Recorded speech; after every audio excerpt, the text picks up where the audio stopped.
Orang-orang yang meninggal tepat pada malam Selasa Kliwon di beberapa tempat kuburannya akan diburu oleh pencari jimat.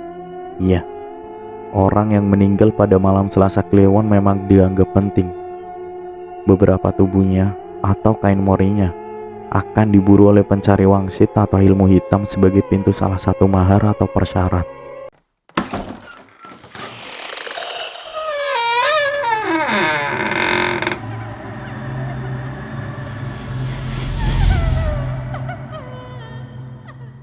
Kalau orang bilang itulah tanda santet atau teluh, diikuti dengan suara berisik di atas atap seperti tertiban benda keras.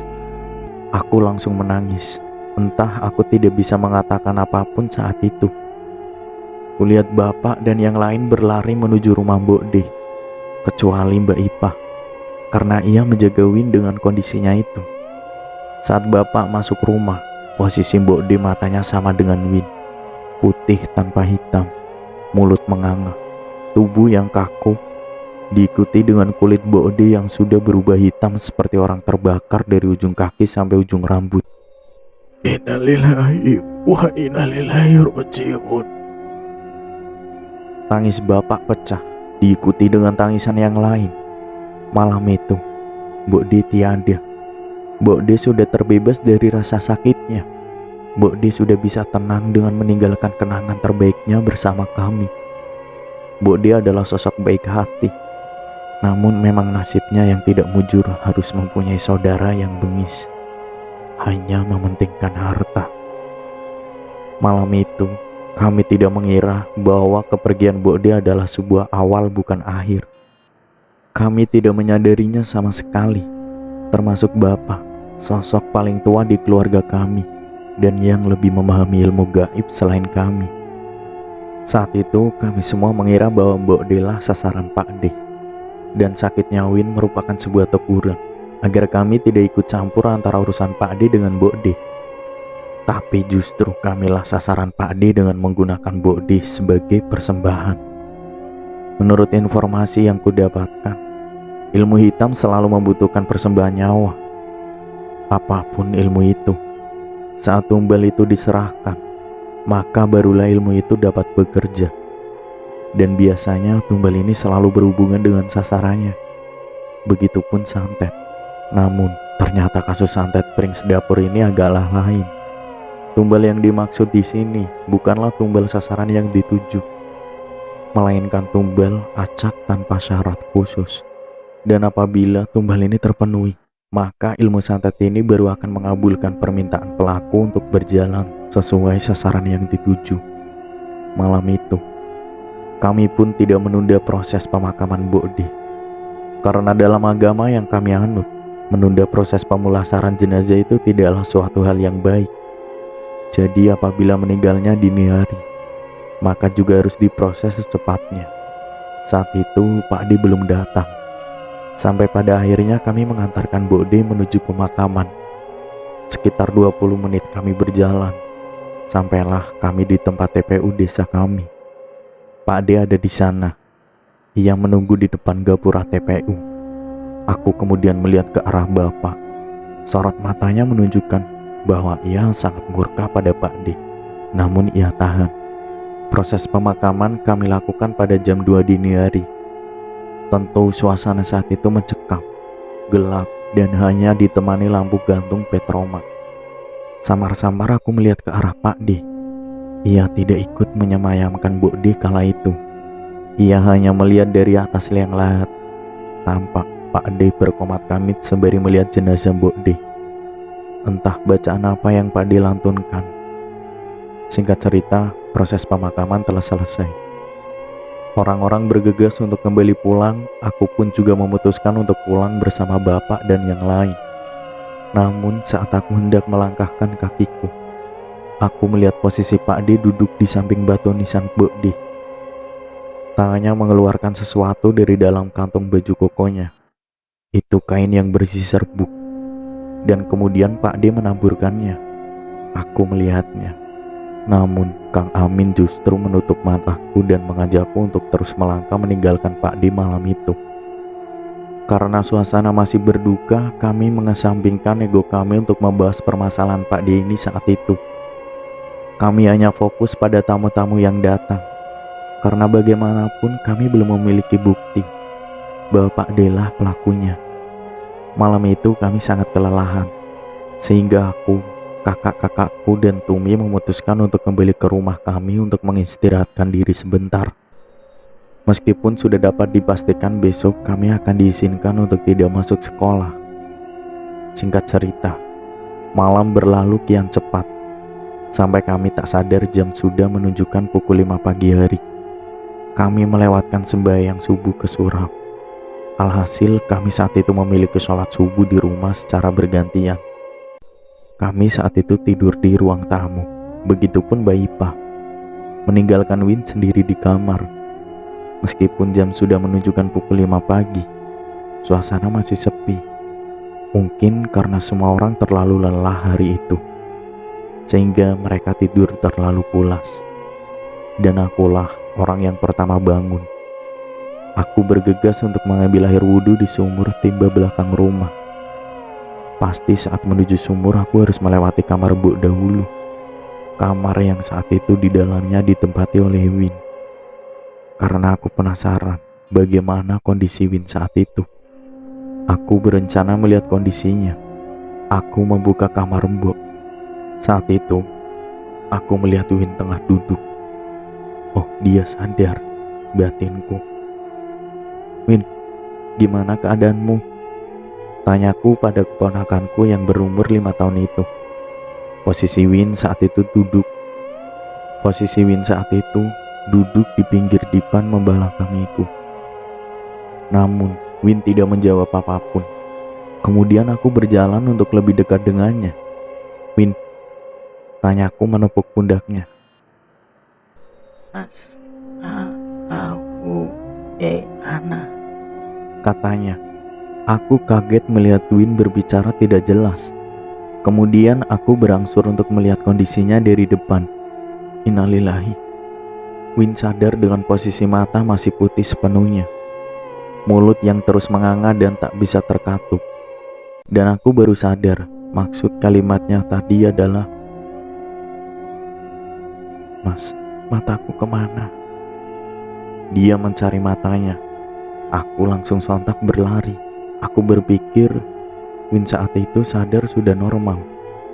Namun justru Win sadar dengan posisi sama persis saat ia pingsan.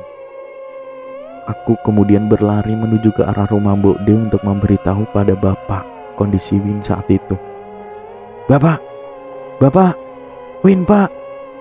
teriakku. Bapak pun bergegas berlari menuju rumah kami. Dan saat sampai di rumah, bapak tidak menemukan Win berada di kamarnya. "Goleki Win saiki," bentak bapak. Artinya cari Win sekarang. Bergegas semua orang mencari Win saat itu. Aku dan Kang Amin memiliki pemikiran yang sama. Rumpun bambu itu. Benar saja. Kami menemukan Win tengah berjalan kaku seperti seonggok bambu menuju arah rumpun. Kami langsung mencegah Win. Kang Amin membacakan doa-doa entah apa itu. Anehnya, Win ini masih sadar dirinya siapa. Jiwanya masih ada, namun fisiknya tidak bergerak sesuai apa yang ia mau. Mas, bohong aku. Katanya sembari air mata keluar dari mata putihnya itu, dan masih dengan tubuh yang sangat kaku. Artinya, "Mas, tolong aku." Setelah Kang Amin berhasil menahan tubuh Win untuk melangkah ke arah rumpun, seketika tubuh Win menjadi sangat kaku. Tidak bisa digerakkan sama sekali. Menekuk jari pun tidak bisa. Sehingga kami berdua terpaksa menggotong Win dengan posisi badan tegak kaku seperti bambu. Sesampainya di rumah, bapak membantu kami untuk merebahkan Win. Win masih menangis mengatakan kata-kata yang tidak jelas, namun mulutnya selalu menganga. Sampai akhirnya bapak pergi pamit untuk menjemput Pak Ramin di tempat Pak Ramin pergi. Pikir bapak, kondisi Win tidak bisa dibiarkan berlarut-larut. Butuh waktu bagi bapak untuk menjemput Pak Ramin. Sehingga keesokan harinya barulah Pak Ramin tiba. Akhirnya kami membagi tugas. Sebagian mengurus tamu Mbok D, sebagian menemani Win untuk memantaunya. Kami juga bersepakat untuk merahasiakan kondisi Win ini ke tamu-tamu keluarga yang lain. Alhasil, Win dikunci di dalam kamar Mbok bersama Mbak Ipa dan aku. Sedangkan lain sisanya mengurus tamu-tamu Mbok D. Mbak Ipa terus menangis saat itu. Begitupun Win yang selalu berbicara merintih tidak jelas dengan kondisi badan terbujur kaku. Aku hanya bisa melihat tanpa melakukan apapun. Alhasil aku pamit keluar sebentar pada Mbak Ipa untuk mencari angin segar. Setelah kurang lebih 6 jam aku berdiam diri di kamar menemani Win. Singkat cerita, malam kini tiba. Babak juga tak kunjung pulang. Malam ini adalah yasinan ketiga harian Mbok D. Dalam Jawa, khususnya di desaku, jika ada orang meninggal di bawah jam 12 malam, itu sudah dihitung 1 hari meninggal. Kemudian akan ada selamatan di malam hari ketiganya. Saat di malam ketiga itu, biasanya orang-orang di desaku akan menunggu kuburan orang yang baru saja meninggal sampai hari ketujuhnya. Dan yang boleh menunggu adalah saudara laki-laki sedarah, Mawa Desa Mawacara. Kenapa hal itu dilakukan? Karena menurut kepercayaan warga, kala itu ilmu hitam masih menjadi tren. Dan seperti ku bilang, bahwa ilmu hitam itu selalu memerlukan persyarat, entah itu tumbal atau tali pocong orang yang baru meninggal kurang dari 7 hari. Apalagi kala itu Mbok D meninggal di hari Selasa Kliwon. Bukankah yang kalian tahu Jumat Kliwon lah yang digadang-gadang sebagai hitungan Jawa paling klinik yang kalian dengar? Ternyata salah. Selasa Kliwon berada di pucuk rantai piramidanya. Orang-orang yang meninggal tepat pada malam Selasa Kliwon di beberapa tempat kuburannya akan diburu oleh pencari jimat. Iya, orang yang meninggal pada malam Selasa Kliwon memang dianggap penting. Beberapa tubuhnya atau kain morinya akan diburu oleh pencari wangsit atau ilmu hitam sebagai pintu salah satu mahar atau persyarat. Sehingga kuburan itu harus dijaga. Beberapa desa di Jawa terkenal dengan cerita itu, termasuk desaku. Saat itu jam masih menunjukkan pukul 5 sore. Aku memilih untuk duduk di depan rumah menemani Kang Amin yang sedari tadi kulihat sedang duduk sendirian di amben itu. "Kang," sapaku. Kang Amin tidak memberi jawaban. "Nanti malam Bapak kayaknya belum pulang. Lalu siapa yang akan jaga makam Mbok D? Aku atau kamu?" katanya. "Kita berdua," tawarku. Kang Amin tidak memberikan jawaban dan hanya melemparkan senyum getir sembari mendongakkan kepala ke atas. Dan aku mengamininya sebagai bentuk persetujuan. "Kang, kita bakal baik-baik saja kan?" tanyaku kembali. "Aku harap gitu. Kamu lihat apa waktu di pemakaman Mbok D?" tanya Kang Amin. Kang Amin memang bukan tipe orang yang berbasa-basi. Bersamanya harus siap dicecar segala pertanyaan dan pembahasan yang serius. Dengan dudukku di sana sore itu, aku sudah mengira akan dicecar mengenai pertanyaan seputar Pak D. Aku lihat Pak D naburin sesuatu di kuburan Mbok D, Kang. Tapi gak tahu itu apa. Aku juga lihat Pak D selalu diikuti sosok pocong tinggi besar berwarna hitam legam kemanapun ia pergi. Pun malam itu di pemakaman Mbok D, jelasku. "Benar kata Bapak," kata Kang Amin. "Ada apa?" "Serbuk apa itu?" tanyaku. "Sebenarnya kami belum yakin itu apa. Tapi dilihat dari santet brings dapur ini, selalu berhubungan dengan bambu. Mbak Ipa nemuin bambu di bawah dipan Mbok D. Dan sejak saat itu kondisi Mbok D jadi kaku. Begitupun wujud bambu itu kini hilang.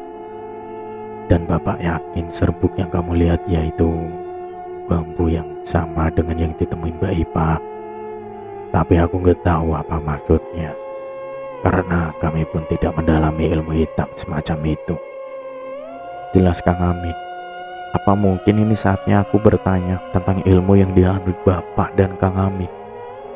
Karena pikirku saat itu sedikit lega Karena mau apapun ilmu itu, Kang Amin sudah meyakinkanku bahwa bapak dan dirinya tidaklah memilih jalan yang salah, yaitu ilmu hitam.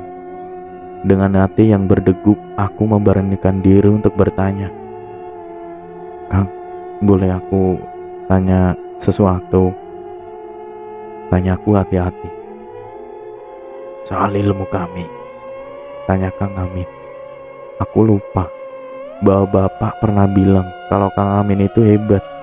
Dia punya ilmu kebatinan tingkat tinggi yang terkadang bisa mengetahui apa yang membuat hati lawan bicaranya gelisah. Karena umur Kang Amin kala itu juga masih belia, sangat hebat untuk ukuran manusia yang sudah bisa menguasai ilmu kejawen atau kebatinan, meskipun belum terlalu sempurna.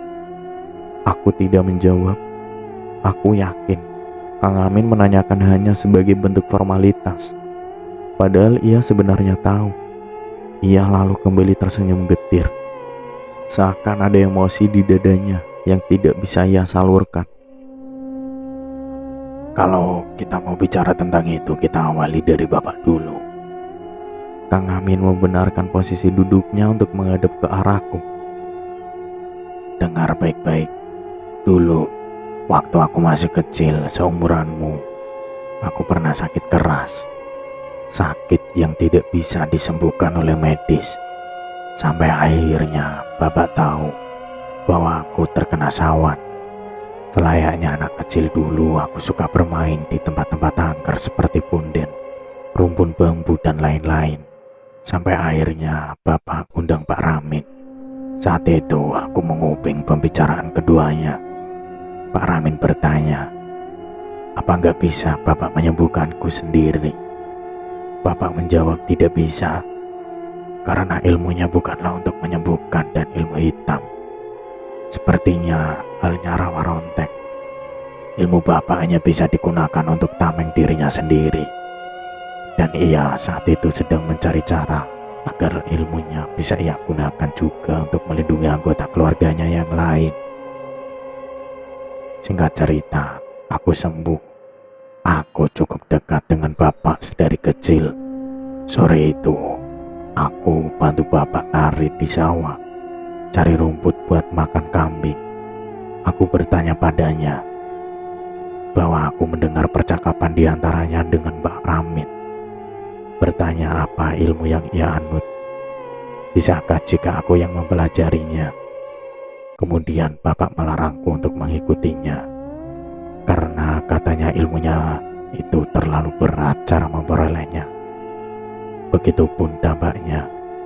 Bapak bilang ia memiliki ilmu kanuragan lembu sekilan. Ilmu tingkat tinggi yang setauku memungkinkan pemiliknya tak bisa tersentuh senjata apapun, baik itu benda nyata maupun gaib. Hebatnya lagi, tubuh seseorang yang menguasainya tidak bisa merasakan sakit alias kebal. Jika ada serangan baik fisik maupun gaib, akan melenceng berjarak 1 kilo dari tubuh si embunya. Konon, tameng gaib ini sangat kuat dibanding baju besi atau perisai apapun. Beberapa di antara ritual riadat adalah puasa selama 40 hari dengan menu buka dan sahur menyerupai makanan seekor lembu atau sapi. Cara makannya pun harus tanpa alat, makan dan menyerupai lembu. Selain itu, konon masih dilanjutkan puasa 3 hari 3 malam tanpa makan, minum, maupun tidur. Masih ada lagi, katanya agar tidak mempan pada senjata berapi. Ajian lembu, sekilan harus puasa menghindari cahaya selama kurun waktu yang ditentukan. Namun, ada pantangan untuk pemilik kajian ini, bahwa pemilik kajian ini harus menghindari daging lembu atau sapi jika tidak ingin binasa. Dan bapak tahu, aku tidak akan kuat untuk melakoninya. Ilmu bapak ini hanya bisa ia gunakan sendiri kala itu. Tapi bapak tidak pernah putus asa untuk terus mencari jalan agar ilmunya bisa ia gunakan untuk melindungi keluarga yang lain. Saat ini setauku Bapak sudah hampir menguasainya, meskipun perisai gaib yang diberikan kepada anggota keluarga lain masih sedikit lemah jika dibandingkan perisai milik dirinya sendiri. Jelas Kang Amin, aku menganga, tidak mengerti harus menanggapi cerita ini seperti apa. Ternyata ilmu kanuragan hebat itu ada bapakku sendiri pemiliknya. Lalu bagaimana dengan Akang? Apa ilmu yang Akang punya sampai-sampai berani bersama Bapak melawan Pak Ade? Tanyaku antusias. Saat itu aku masih tidak terlalu percaya dengan ilmu yang dimiliki Bapak. Mirip Joko Tingkir, kataku. Sampai pada suatu hari, aku mau membuktikan sendiri. Aku ambil pisau. Bapak saat itu sedang bertapa di kamar sholat. Aku berencana untuk menikam Bapak di bagian kakinya. Saat pisau akan aku unuskan, benar saja, pisau itu bengkok dan terlempar, bahkan belum sempat menyentuh tubuh Bapak. Bapak pun menoleh ke arahku dengan tersenyum, seakan ia tahu niatku kala itu untuk membuktikan bahwa omongan Bapak itu tidak hanya sekedar bualan semata. Ada juga saat dimana dukun santet yang mati di rumpun bambu itu dulu sangat membenci Bapak, hanya karena alasan sawah Bapak selalu panen subur, sedangkan sawahnya selalu mengalami gagal panen. Tak cukup ia menggunakan pesugihan, ia berencana untuk menyantet Bapak menggunakan santet biasa, bukan pring sedapur. Sampai akhirnya Bapak menyadarinya lewat mimpi. Bapak kemudian bertapa berhari-hari. Hasil akhirnya, Bapak tidak tersentuh sedikit pun dengan adanya kiriman santet itu. Justru, santet itu menjadi bumerang ke dukun itu dan mengenai dirinya sendiri. Ia sempat sakit berbulan-bulan, sampai akhirnya ditemukan wafat di dalam rumpun bambu. Semua karena ulahnya sendiri. Mulai saat itulah, aku selalu merengek pada Bapak untuk diajari ilmu seperti itu. Namun Bapak selalu menolak. Sampai akhirnya Bapak menyerah setelah melihat kegigihanku mengikutinya berpuasa dan lain-lain. Ya, meskipun aku sudah ikut-ikutan, tapi jika tidak sesuai persyarat, aku tidak akan bisa. Sampai akhirnya aku putus sekolah di bangku SMP. Aku memutuskan untuk berguru di guru Bapak di daerah Jawa Tengah. Di sana aku diajari ajian bernama Bandung Bondowoso. Sama seperti sebelumnya, semua terasa sangat hebat di mataku. Aku bahkan merinding mendengar nama ajian itu. Aku bukan anak sepertimu yang terlahir istimewa, bahkan dari lahir, sehingga aku harus berupaya ekstra untuk meneruskan posisi Bapak jika suatu saat Bapak tiada. Harus ada sosok penggantinya yang sakti melindungi keluarga. Itulah pikiranku saat itu, sehingga aku lebih tertarik belajar ilmu kanuragan dibanding matematika yang membuatku sakit kepala, harus memikirkan PR setiap hari. Singkat cerita, aku mempelajari ini kurang lebih sekitar 2 tahun di Padepokan Jawa Tengah. Aku adalah murid paling kecil saat itu, satu-satunya anak yang berumur 16 tahun. Jika ilmu hitam bekerja dengan cara manusia menjadi budak jin, maka ajian ini sebaliknya. Manusia sebagai bosnya dan jin inilah sebagai pasukan. Pernah mendengar kisah Candi Prambanan? Itulah ajian yang kakangmu ini miliki. Ajian Bandung Bondowoso ini merupakan ajian tingkat tinggi dalam kanuragan Jawa. Fungsinya untuk menaklukkan bangsa jin. Dengan ajian ini, jin-jin yang ada di sekitar akan tertunduk dan takluk pada Akang. Mereka akan mau diperintahkan untuk melakukan sesuatu yang kita inginkan tanpa ada imbalan sepeser pun. Namun ilmu ini ada beberapa tingkatan bisa menaklukkan jin biasa atau bahkan raja jin. Nah, untuk kasus Akang Akang masih belum terlalu sempurna jika harus dikatakan bisa menaklukkan rajanya jin. Akang sekarang masih sebatas menaklukkan jin-jin atau setan biasa yang kita temui di kehidupan sehari-hari. Bukan raja jin seperti yang ada di rumpun bambu itu.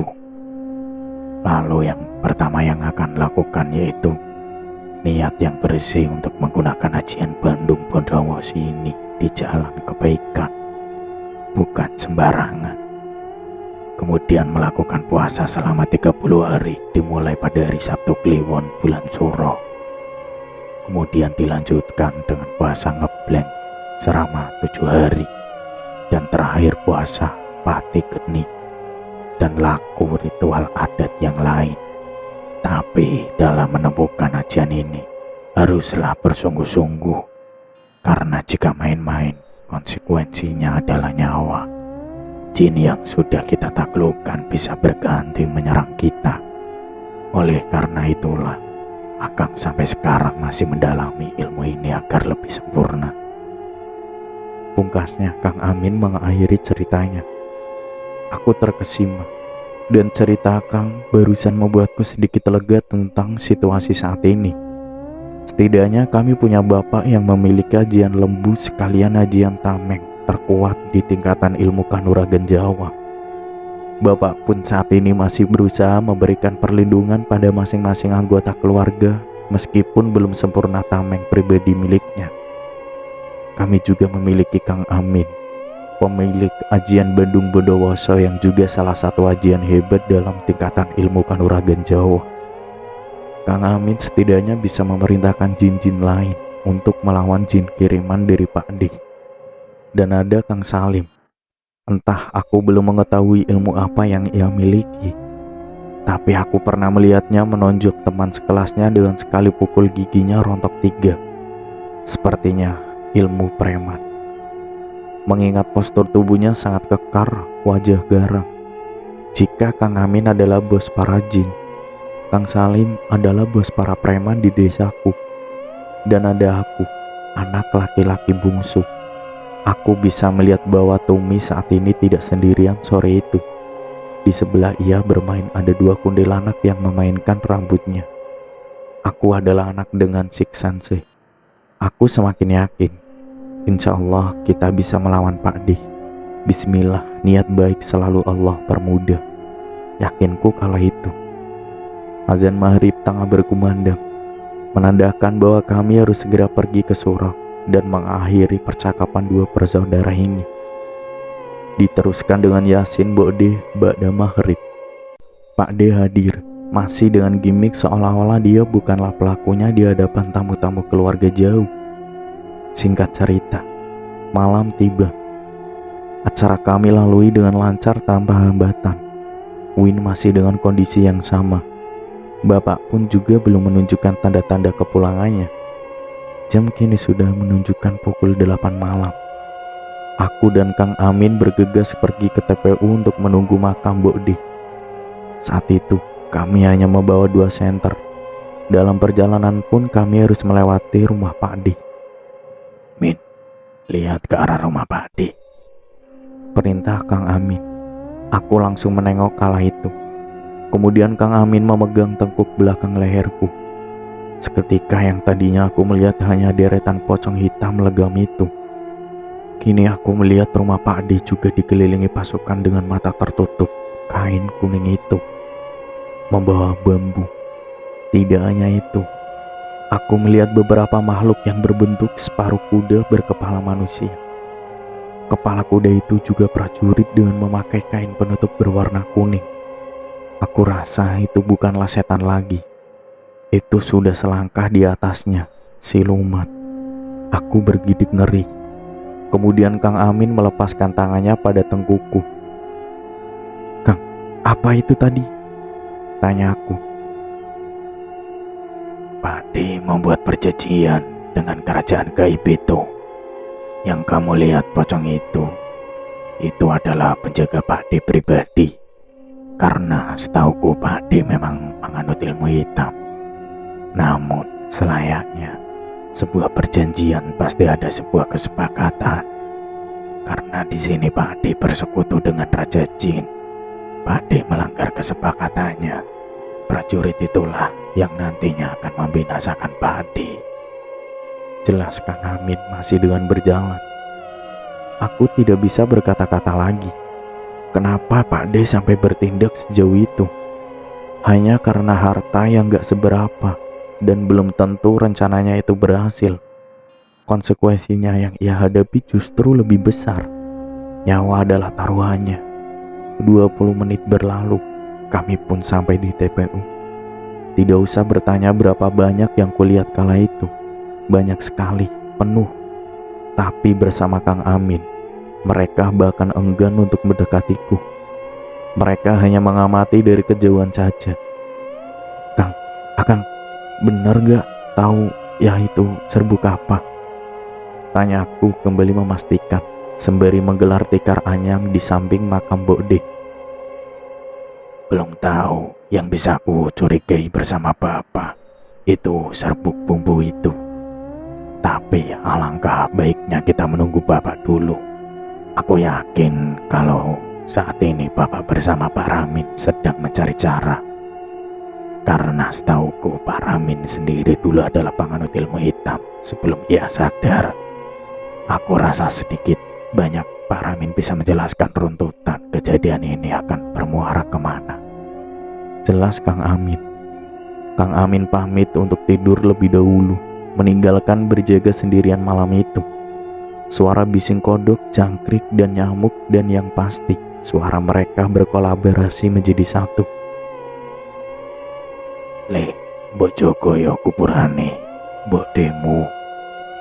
Dan ono hai wayahmu yo le. Antek nek kabeh dulur-dulurmu. Lagi-lagi aku mendengar suara Pak D, yang artinya, Le, kamu menjaga Mbok D ya? Tunggu saja giliranmu. Aku akan menghabisi seluruh saudaramu. Buru-buru aku menyalakan senter, menyenteri seluruh area TPU malam itu. Namun nihil. Tapi aku merasa ada sesuatu yang bergerak di pohon tepat di atas kepalaku. Sembari menelan ludah karena ketakutan, aku memberanikan diri menyenteri pohon itu. Bak! Sesuatu jatuh tepat di pangkuanku. Kepala Mbok D yang gosong seperti terbakar. Mata putih dengan mulut menganga persis seperti di saat-saat terakhirnya. Kemudian aku mendengar lagi suara orang tertawa. Aku mengarahkan senter tepat di tepat gapura TPU. Itu Pak D. Tertawa seolah memperingatkanku kembali. Dan kemudian hilang. Aku berteriak dengan membangunkan Kang Amin. Anehnya, dengan hilangnya Pak D, kepala itu kini juga hilang. Kang Amin kemudian bangun dan menenangkanku. Kemudian aku menceritakan yang kulihat saat itu. Kang Amin hanya diam dan kemudian ia pamit untuk pergi ke arah sungai belakang TPU. Aku rasa ia sedang bertapa untuk mencari tahu sedikit banyak apa maksud perkataan Pak D. Karena jujur raut wajah Kang Amin pun syok seakan ia tertipu selama ini dan mengetahui fakta bahwa sasarannya kini sudah berubah. Malam itu kami lalui dengan berbagai kengerian. Sampai subuh kini berkumandang. Aku bergegas bersama Kang Amin untuk pulang. Penjelasan dari Pak Ramin dan keluarga kami baru menyadari bahwa target aslinya bukanlah Mbok D, tapi kami. Teror santet pun dimulai. Dimulai dari bubuh Ipah. Aku dan Kang Amin melangkahkan kaki dengan cepat. Tak lupa kami mampir sebentar di surau dekat TPU untuk melakukan sholat subuh berjamaah. Kami tidak sempat mengikuti doa setelah salam terakhir kami. Karena pikiran kami saat itu hanyalah ingin cepat-cepat bertemu Bapak. Singkat cerita, tibalah kami di depan halaman rumah. Aku melihat ada motor tua Astrea Bapak di sana. Hatiku lega dan cepatlah aku masuk rumah setelah membersihkan diri. Setelah masuk, aku mendapati Bapak bersama seorang pria yang seumurannya. Dengan badan yang lebih pendek dari Bapak dan wajahnya yang memancarkan aura positif. Ia adalah Pak Ramin, mantan pengguna ilmu hitam yang kini sudah bertobat dengan terlebih dahulu melewati karmanya. Ternyata keduanya juga baru sampai. Terbukti dari datangnya Mbok yang baru saja menaruh 3 cangkir kopi hitam. Padahal saat itu yang datang cuma ada 2. Kenapa ada 3 cangkir? Dan ternyata yang satu adalah untuk proses ritual Win nantinya. Sebelum menemui Win, kedua orang tua itu kini berbincang. Aku dan Kang Amin ikut duduk di sebelah Bapak. Ini Samin. Tanya Pak Ramin. Nggih, Pak. Anak laki-laki bungsu saya. Kata Bapak. Pak Ramin tersenyum ke arahku. Aku sebisa mungkin membalas senyum dengan makna tersiratnya itu. Coba Le, kamu minum kopinya. Disodorkannya kopi dicangkir padaku, yang katanya ini buat Win. Tapi Pak, bukannya ini buat Win? Tanyaku. Sudah, tidak apa-apa. Saya hanya mau tahu saja. Katanya. Mau tahu apa sih? Aku pun melirik ke arah Bapak untuk meminta persetujuannya. Dan akhirnya pun Bapak mengangguk. Aku pun menuruti untuk meminum kopi itu. Bagaimana Le? Manis? Tanya Pak Ramin. Nggih Pak, manis, enak, kataku. Pak Ramin tersenyum dan kini ia menatap ke arah atas kepalaku bersama dengan Bapak. Walah, pantas. Aman Kang, ini Samin dari sampean. Tanya Pak Ramin kepada Bapak. Nggih Pak, saya berikan ini karena Samin memang sudah ada bakat dari lahir. Darahnya itu darah segar, kalau kata orang bilang, jadi lebih riskan. Jelas Bapak tenang. Mereka berdua membahas apa sih? Kak, ada apa sih? Tanyaku ke Kang Amin. Kopi tadi nggak pakai gula, tapi katamu manis. Karena kamu itu sebenarnya dikasih penjaga sama Bapak. Makanya Pak D tertarik buat jadiin kamu sekutunya. Meskipun penjagamu bukan sama dengan penjaga Bapak, tapi setidaknya penjaga kamu kuatnya dengan punya Bapak. Kata Kang Amin. Aku semakin melongo. Aku yang kukira adalah orang paling spesial di muka bumi karena diberikan berkat bisa melihat makhluk halus. Ternyata orang-orang ini lebih spesial lagi. Konon katanya, makhluk halus itu sangat suka sekali dengan kopi hitam, tentu tanpa gula. Apabila ada seorang manusia yang disuguhkan kopi itu namun merasakan rasa manis, itu menunjukkan bahwa dalam dirinya ada makhluk lain, entah sebagai penjaga atau parasit. Makhluk itu akan menunjukkan wujudnya, namun hanya orang tertentu yang bisa melihat, bukan orang yang memilikinya. Sehingga aku pun tidak mengetahui bagaimana bentuk penjagaku. Tapi Kang Amin bisa melihatnya, seorang tinggi besar dengan pakaian raja. Setelah itu, Pak Ramin kini bangkit untuk menuju ke kamar di mana Win saat itu masih terbujur kaku. Dalam perjalanan ke arah kamar, aku sempat berbisik pada Bapak. Pak, nanti aku mau cerita, kataku. Sudah tahu, kakangmu yang memberitahu Bapak. Katanya. Hah? Semenjak kapan Kang Amin cerita? Kan Kang Amin baru bertemu Bapak pagi ini bersamaku. Kang, tanyaku yang saat itu ada di sebelah Kang Amin. Tadi malam di sungai katanya. Hebat, Kang Amin pun bisa telepati ke Bapak. Dengan bertapa kukira Kang Amin lagi berduel dengan Pak Adi. Ternyata justru berkomunikasi jarak jauh dengan Bapak toh.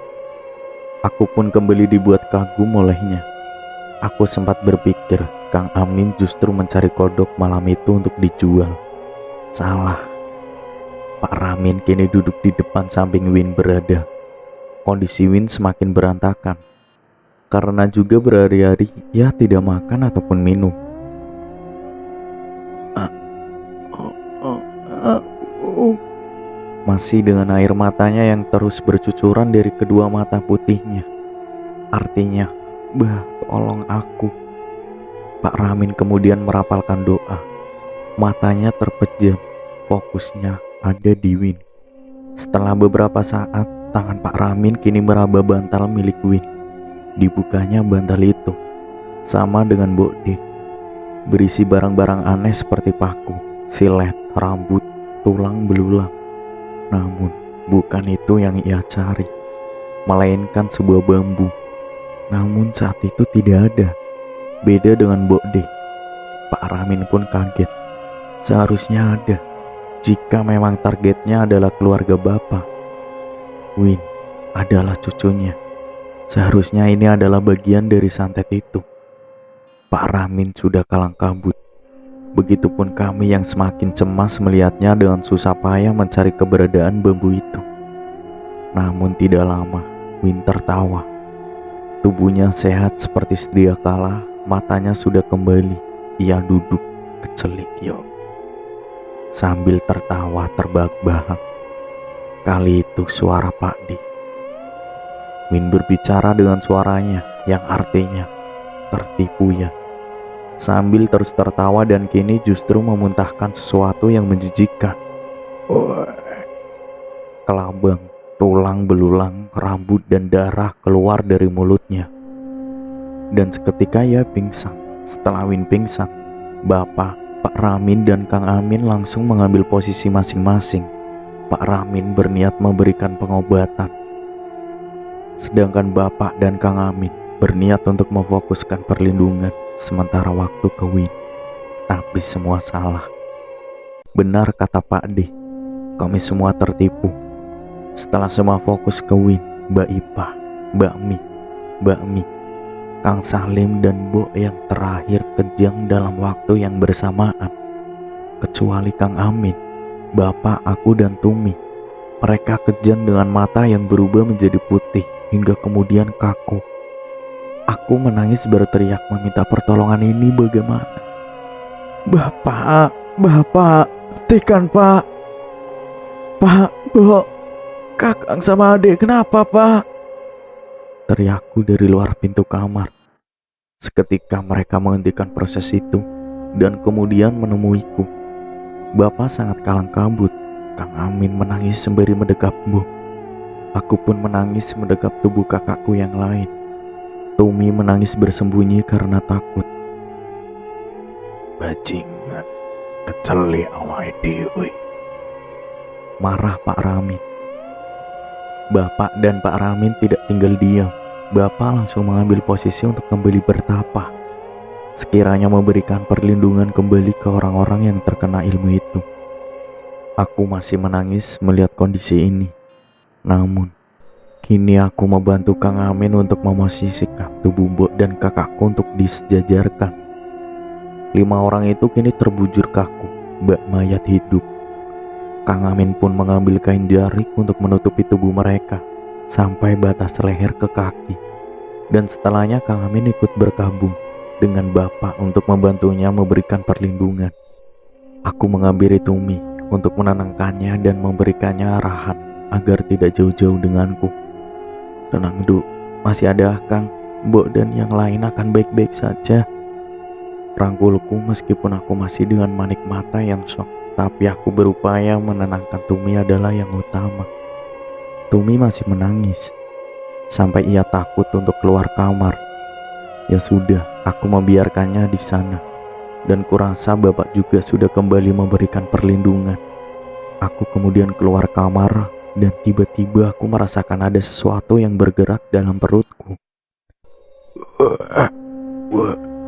Kembali, binatang-binatang melata, rambut dan tulang-tulang kecil lancip bercampur darah keluar dari mulutku. Aku sempat kesakitan dan berlangsung sekitar 30 menit.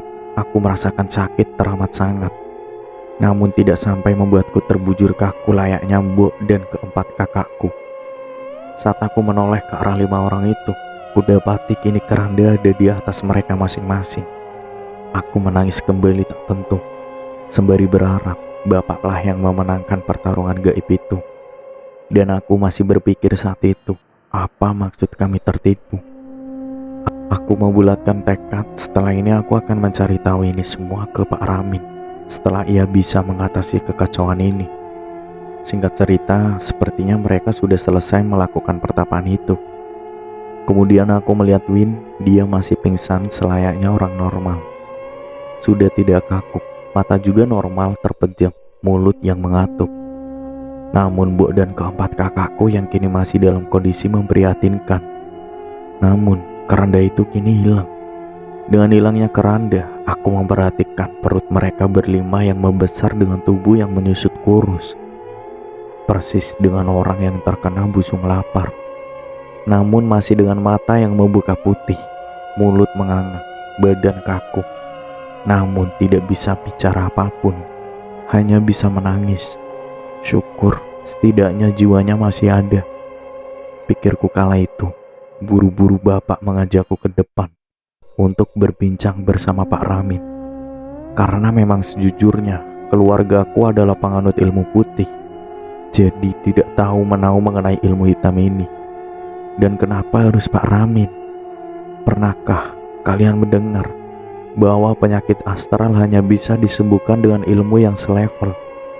Jika terkena penyakit hitam, maka ilmu hitamlah yang bisa menyembuhkan.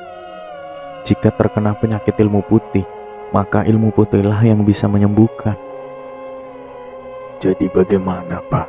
Apa yang dimaksudkan Diran kami tertipu? Tanya bapak dengan suara beratnya. Tangannya mengepal sebisa mungkin menahan emosinya. Pangapunten, Kang. Saya berdiri juga tidak tahu sebelumnya akan jadi seperti ini. Menurut pengalaman saya dulu, cara kerja Prince Dapur adalah membasmi seluruh anggota keluarga target dengan terlebih dahulu mengorbankan orang terdekat yang sangat ia cintai sebagai syarat dijalankannya santet ini. Dan prosesnya tidak otomatis panen seperti ini. Namun pelakulah yang menyebutkan dari siapa dulu dan siapa selanjutnya, alias acak selama masih dalam satu garis keturunan.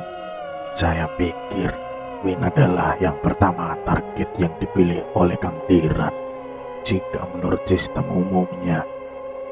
Dan Mbak Ira lah adik kesayangan Kang Diran yang dijadikannya sebagai laku persembahan. Sebenarnya santet ini bisa tidak jalan apabila tumbal di awal itu tidak mati. Namun saya kira Mbak Ira sudah tahu bahwa ia disalahi oleh kakaknya sendiri. Namun Mbak Ira juga punya kodam sendiri, Kang. Dan kodamnya itulah yang membantunya bertahan agar santet ini tidak berjalan ke target utamanya, yaitu anak cucumu. Namun takdir berkata lain. Mbak Ira sudah berusaha, namun karena sekutu Kang Diran ini bukanlah dukun, tapi langsung dari sumber tangan pertamanya, yaitu kerajaan Pring Kuning, maka dapat dipastikan kekuatan santet ini memang luar biasa. Bahkan bisa menembus anak cucumu yang sudah sampean bentengi dengan ilmu terhebat kalian berdua. Sembari Pak Ramin mengelus kepala Kang Amin. Tapi satu yang kita bisa simpulkan, mau bagaimanapun santet Prince Dapur ini ada dalam beberapa versi. Dasar kerjanya sama.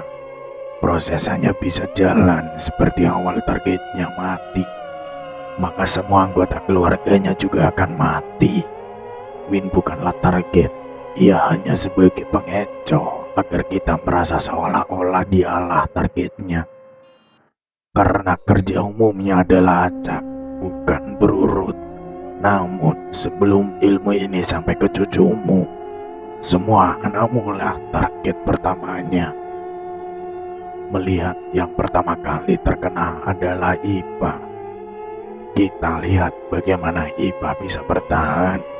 Jika ia bisa bertahan, semua akan baik-baik saja. Namun jika Ipa tidak bisa, saya mohon maaf semua. Usaha kita akan sia-sia.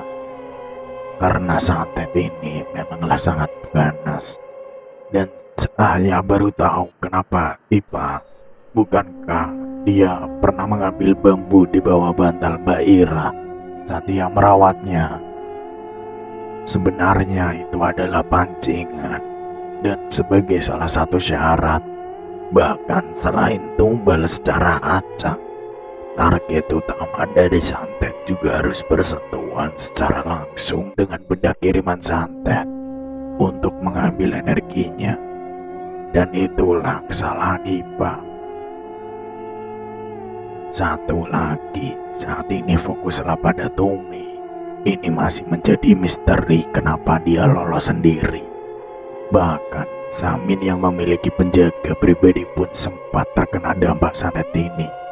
Meskipun penjaganya bisa menghalau dan tidak menyebabkannya sakit parah seperti ibu dan saudara yang lain.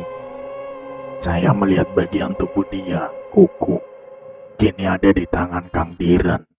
Dan dialah yang menemukan mantra yang disembunyikan Kang Diran di rumah Mbak Ira. Dia mengambilnya dan sempat membuat rencana Kang Diran hampir gagal. Saya mohon maaf, saya sudah tidak bisa membantu lebih banyak lagi. Ini bukan tentang penyembuhan. Semua akan berakhir jika ada yang menang dan kalah. Karena ilmu saya sendiri juga tidak saya tekan seperti dulu. Dan saya rasa kalian berdua bisa mengatasi ini.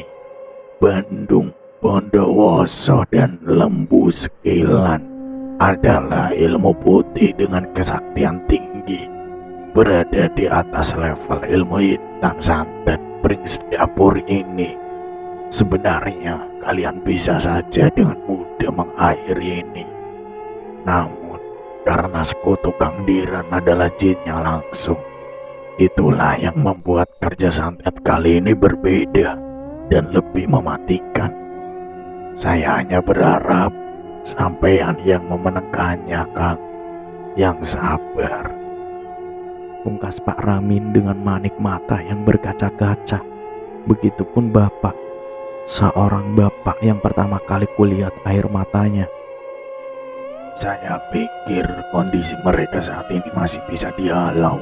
Saya lihat tadi ada keranda yang menjadi salah satu tanda ajal gaib bahwa ganasnya Prince Dapur ini bisa melenyapkan dalam hitungan detik.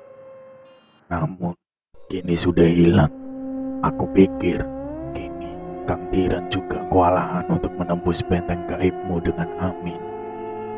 Lanjut Pak Ramin yang pindah posisi duduknya, mendekati Bapak untuk menenangkan sahabatnya itu.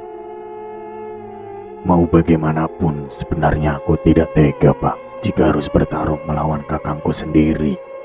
Bagaimanapun dia adalah keluargaku. Aku sudah yatim piatu dari kecil ditinggal bapak. Dan Kang Diranlah yang menggantikan sosok bapak bagiku dan Mbak Ira. Entah hal apa yang membuatnya jadi gelap mata dan hanya harta di matanya. Mbak Ira memang adik kesayangannya, sangat-sangat menyayanginya. Bahkan Kang Diran sempat babak belur dihakimi warga hanya karena membela Mbak Ira yang saat itu salah memetik lombok dari kebun tetangga. Jadi tidak heran jika ia memilih Mbak Ira jika memang syaratnya adalah orang yang paling ia kasihi. Karena memang itu Mbak Ira. Tangis Bapak kian pecah. Aku pun tak tega. Pasti berat baginya menghadapi perlakuan orang yang ia sayang yang tiba-tiba berubah menjadi pribadi jahat. Saat itu kembali tiba-tiba aku mendengar bisikan Pak Di. Bapakmu ora bakal iso mateni aku. Kowe kabeh bakal mati wayah Purnomo Suro. Artinya Bapak gak akan bisa membunuh Pak Di. Dan kami semua tanpa terkecuali akan mati saat malam satu suro. Di mana malam itu tinggal menghitung hari. Tepatnya 4 hari mulai dari sekarang. Belum sempat aku mengatakannya pada Bapak, aku kembali merasakan sesuatu yang aneh di perutku. dan kemudian memuntahkan kembali benda-benda menjijikan itu bercampur dengan darah segar. Aku pun kembali merasakan sakit yang teramat sangat di perutku. Bapak dan Kang Amin bergegas untuk menggotongkan dan melakukan mantra untuk melindungiku. Begitupun Pak Ramin yang membantu untuk meringankan rasa sakitku malam itu. Setelah beberapa menit, akhirnya rasa sakit kian pudar. Namun sisanya masih terasa. Aku lemas dan diberikan perintah untuk berbaring saja. Namun aku masih sadar saat itu. Bapak terlihat sangat marah. Feelingku mengatakan Bapak menemui Pak D. Bapak terlalu sembrono. Padahal santet ini adalah ilmu yang bisa dibilang jarak dekat. Semakin dekat jarak dengan si korban, ilmu ini akan semakin kuat. Tapi Bapak tidak peduli dan sepertinya ia percaya diri dengan kekuatan yang ia punya. Oh iya, bagi kalian yang menanyakan di mana suami Mbak Ipah dan anak keduanya, Pri, mereka tidak memberitahu apa yang kini terjadi. Karena saat itu juga belum ada HP. Mereka berdua sudah disuruh pergi kembali ke rumah si suami dengan mengamankan Pri setelah kejadian yang menyerang Win. Mbak Ipa berpesan jangan sekali-sekali datang ke sini kecuali mereka menerima pesan dari Mbak Ipa sendiri. Kembali ke Bapak. Karena aku khawatir dengan Bapak, aku melangkah mengikuti Bapak tertatih-tatih. Meskipun saat itu Bapak sudah ditemani Kang Amin dan Pak Ramin, tapi aku tetap ingin memastikan Bapak baik-baik saja. Aku tidak mau jika Bapak dan Kang Amin ikut menjadi seperti Mbok dan keempat kakakku. Sampai pada di bawah pohon beringin, kembali aku melihat rumah Pak D yang penuh dengan pocong hitam beserta dengan deretan para prajurit berseragam serba kuning itu kian banyak jumlahnya. Bapak tidak sampai masuk ke dalam rumah Pak D. Pak D pun keluar. Agaknya ia mengetahui tamunya malam itu. Ia tertawa di balik pintu rumahnya tanpa mengatakan apapun. Namun Bapak berteriak, Terus nolaku santetmu. Tenono sasi suroro kusukmone sopo sing mati kang. Menungso bejat. teriak Bapak. Artinya, lakukan sesukamu santetmu itu. Tunggu bulan suro, jiwa raganya siapa yang akan mati? Manusia bejat. Aku merinding tatkala mengetahui bahwa kini Bapak menerima tantangan peperangan itu. Alih-alih menuruti rasa belas asihnya kepada kakaknya. Karena jujur, aku merasa Bapak selama ini tidak membalas bukan karena ia tidak mampu. Bapak menerima tantangan peperangan ini. Pak D masih diam, tidak berkata apapun. Dia mengangguk dan beberapa menit kemudian berkata, Delok anak wadonmu. sambil kepalanya mengarahkan ke arah sumur. Artinya, lihat anak perempuanmu. Dari balik pohon beringin, aku melihat Tumi. Dengan mata putih dan mulut mengangah, ia berdiri di samping sumur dengan tangan yang meraba-raba tali timba sumur itu. Aku pun berlari dan berteriak, Allahu Akbar, Tumi, jangan dok. Aku, Bapak, Kang Amin, Pak Ramin berlari menghampirinya. Piur, kami telat. Tumi kini menjatuhkan dirinya ke dalam sumur sedalam kurang lebih 10 meter itu. Tidak, Tumi. Tungkaiku lemas, begitupun Bapak dan Kang Amin. Kami bertiga benar-benar sudah tidak tahu harus berpikir jernih bagaimana lagi. Bahkan Bapak yang ku kenal baik akan pengendalian emosinya pun kini seperti orang kesetanan saat melihat Tumi menjatuhkan dirinya. Bapak bahkan nekat mau menyelamatkan Tumi sendirian dengan ikut menceburkan dirinya ke dalam sumur tua itu. Mustahil bagi Tumi untuk bisa selamat. Dalam posisi kedalaman 10 meter itu juga penuh dengan air. Beruntung, kala itu Pak Ramin menahan Bapak, menenangkannya untuk kemudian mencari bala bantuan. Pak Ramin kemudian langsung datang ke balai desa malam itu dengan tujuan menyebarkan berita melalui toa untuk mencari bantuan. Kala itu semua warga berbondong-bondong datang ke sumur untuk bersama mengeluarkan Tumi, baik hidup maupun mati. Sampai akhirnya segala upaya telah kami lakukan. Tubuh Tumi kini berada di permukaan. Aku langsung memeluk tubuh bungsu kami yang malang, bungsu kami yang kini sudah tidak bernafas, bungsu kami yang sudah wafat. Tangisku pecah sepecah-pecahnya. Aku tak kuasa menahannya, karena Tumi adalah adik kesayanganku. Tubuhnya kini tidak kaku lagi, justru lemas dengan mata yang tertutup. Innalillahi wa inna ilaihi raji'un. Kami tidak menceritakan kepada warga yang saat itu berkerumun memadati sumur. Kami diam membisu bersama rasa sesal yang kami emban masing-masing. Andai saja aku saat itu tidak mengikuti Bapak, andai saja aku bisa menemani Tumi di rumah, hal ini tidak akan terjadi. Begitupun Bapak dan Kang Amin. Aku yakin saat ini mereka juga sedang merutuki diri sendiri. Andai saja mereka tidak termakan emosi dengan meninggalkan Tumi sendiri, pasti hal ini tidak akan terjadi. Namun semuanya pengandaian sebagai imbas kata penyesalan. Saat itu, akulah yang menggotong tubuh Tumi untuk terlebih dahulu kami bersihkan di dalam rumah, sembari menyiapkan segala bentuk persiapan pemakaman. Oke, terima kasih buat teman-teman yang udah dengerin dari awal aku cerita nyampe sekarang. Semoga sehat selalu, dilancarkan rezekinya dan pastinya panjang umur. Lanjut part 3 ya teman-teman. Wassalamualaikum warahmatullahi wabarakatuh.